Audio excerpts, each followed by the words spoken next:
So today we're going to do it a little bit different. We normally cover things happening this week, but something happened where I created a video talking about just California real estate and why pricing is so high.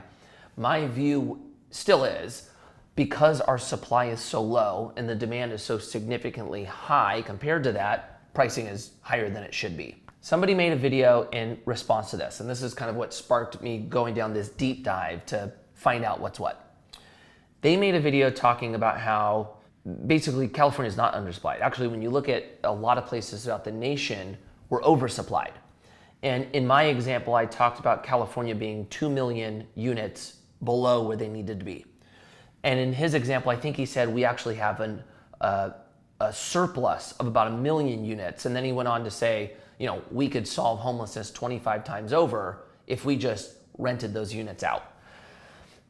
He also said, and this was kind of the spark to this, is there's huge apartment buildings with massive institutional investors who are leaving apartments vacant on purpose to artificially create a scenario where demand is higher than supply so that rent increases and prices do as well. That's the part where when I first heard it, I went, there's no way. Like, why would anybody do that? So I did some research. Before I did, this was kind of the view I had. When we rent an apartment, we want an apartment rented as fast as possible. We want to lease it up because we're in the business of making money.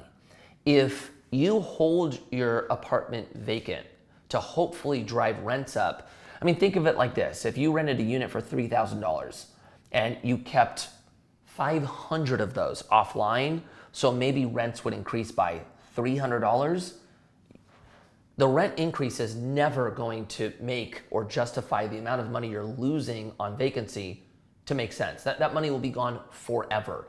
And there's almost not an amount of time of realistically holding an asset that would get that back. So just on its face, I don't know why anyone would do that. Then you think about just if I had to go out and raise money, right? Our investors are retail investors. They're not the big institutional investors. I would never be able to get anyone to give me money if my pitch was, I'm going to raise your money and we're going to lose it. And we're going to hold this thing, not rent out our apartment for 10 years. You're going to get no dividends. Hopefully we increase rents in the area so we make more rent once we decide to rent it out 4 years from now. I wouldn't get $1. When you start getting into the institutional investors, these people are brilliant. These are the sharpest minds. There's no way they're participating in that. But this was interesting. This is something that I found. And actually, before I go into this, I think it is important to note, real estate is very fragmented. So when you say something like, in my case, California needs 2 million units, and then the person who made the video was saying, no, we're actually oversupplied by 1 million. There are areas in California that are oversupplied. That is true.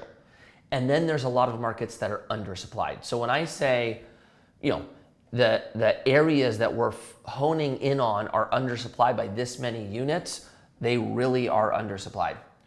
This was interesting though. This is going to New York. These are the zombie units. I saw this article that was interesting in my research. And one of them talked about this theory, which I think is more on a conspiracy, but let's just call it a theory. The idea is that property owners are engaging in a mass conspiracy to keep rent-stabilized apartments vacant in an attempt to manipulate the housing market. So that would be in line with what he was saying. Now, what I found out was there was a big law or a big change to a policy, the HSTPA policy, which stands for the Housing Stability and Tenant Protection Act in 2019. That basically created this mess that they're seeing now. So for the last 50 years, the rent stabilization law has been in place in various forms. This one specifically, we're talking about New York. The goal of the law, when it was originally passed, was to protect against price gouging while making sure the property owners made a reasonable return on their investment. That's the thing to really hone in on here, a reasonable return on investment. In 2019, the state legislator and Governor Andrew Cuomo changed the intent of the law. They no longer cared about making sure property owners got a reasonable return to keep their business operating and housing well maintained. The new law was designed to protect tenants, currently in occupancy at all costs. So what does that mean? With stabilized rent or these apartments that had stabilized rent, there was a cap on how much you can charge. And what happened was when you had a tenant in that apartment for, let's say, 20 years, you can imagine all the deferred maintenance that needs to be done. Well, now, and one thing this law did was the regulation changed on what an owner had to do to make a unit safe to live in, right? There were certain laws and regulations that they had to put into play, so that meant renovate, so that the unit was up to code, so that they can now rent it out. And so for that tenant that had been there a long time, there's examples where an owner would have to put anywhere from $30,000 to $100,000 into that unit to renovate it, but they couldn't increase the rent. So if you had somebody paying $900 a month, capped for the last 20 years, now you had to put $100,000 into that unit to then continue renting it out at $900. Would you do that? The answer is no. And why we're seeing a ton of units vacant in New York. It's about 100,000. Some of the regulations that they basically have to do is they have to replace all the doors, all the windows, if not completely removing the walls and potentially the ceiling. The electrical wiring needs to be completely redone, which the State Division of Housing and Community Renewal said cost more than about $15,000 before inflation even took place. Plumbing in the buildings on that average 80-year-old needs to be replaced as well. So that's where you get the range from anywhere from, I guess at the low would be $15,000 to realistically $100,000. So owners have no way to increase these rents. Most rational New Yorkers would not spend six figures in renovating an apartment knowing that they would never get that money back. So this is an instance, and I would say this is where we'll kind of finish on this point. A lot of policy is designed to, in this case, protect the tenant, right? How do we make sure tenants have a place to live and that rent doesn't get out of control? Well, a lot of the policy ends up actually making it more expensive for the tenant. What you're seeing right now, a tenant that used to be at a rent stabilized apartment no longer has that option available. So now they have to go to a apartment that's fair market value, which is very competitive. Because supply is down, that's 100,000 units that should be online, they're now paying way more to have a place. This is where you start getting into, there's nothing affordable for me. One thing that I'm a big believer in, I don't think the government can do things better than the private market. When you talk about, a product or a service, I think the competitive nature of the market is going to ultimately result in us, the consumer, or the tenant getting the best experience for the cheapest price.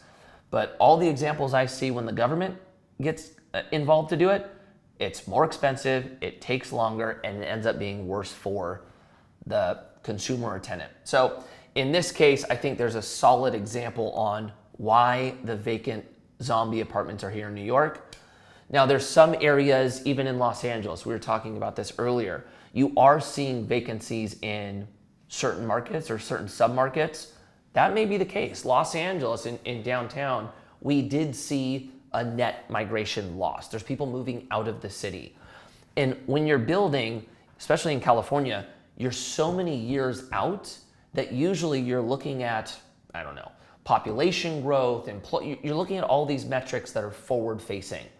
And so when you start a project, it usually takes anywhere from 5 to 7 years until that thing is actually up and leasing. So we may be seeing a scenario where in downtown, it is oversupplied. There's a surplus of apartments. You're not seeing rents come down that much yet. I think it's only a matter of time until it does though. And then you will see pockets throughout the nation where that's the case. Less demand and too much product. When vacancy increases, that's when you start seeing rents come down and then a natural correction. Let me know what I missed. Are you seeing apartments in your areas that are vacant or have a lot of vacancy? And are you seeing rents go up and hearing people talk about what I'm saying? It's undersupplied. Or in your market, are you experiencing what we're experiencing here, which is there is zero product and prices are continuing to go up? Let me know what you think. We'll see you guys next week.